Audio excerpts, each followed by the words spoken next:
அரசு செயலர்களுடன் பிரதமர் நரேந்திர மோடி நேற்று முக்கிய ஆலோசனை நடத்தியுள்ளார். பிரதமரின் இல்லத்தில் நடைபெற்ற இந்த சந்திப்பின் போது உள்கட்டமைப்பு மற்றும் இணைப்பு வசதி, பாதுகாப்பு, வெளியுறவு மற்றும் நிர்வாகம் ஆகிய துறைகளை கையாளும் அமைச்சகங்கள் மற்றும் துறைகளின் எதிர்கால செயல் திட்டங்கள் குறித்து ஆலோசிக்கப்பட்டது.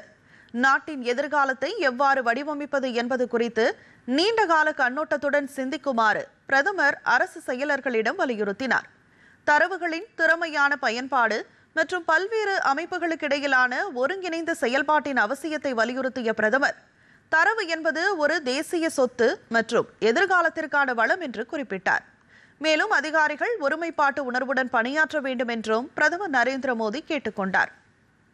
அதிகாரிகளிடையே முறைசாரா கலந்துரையாடல்கள் மற்றும் குழு உணர்வை வளர்ப்பதன் முக்கியத்துவத்தை எடுத்துரைத்த பிரதமர், கொள்கை உருவாக்கத்தில் புதிய கண்ணோட்டங்களை கொண்டுவர அரசு துறைகள், பல்கலைக்கழகங்கள் மற்றும் இளைஞர்களுக்கிடையே அதிக அளவிலான ஈடுபாட்டை ஊக்குவிக்குமாறு வலியுறுத்தினார்.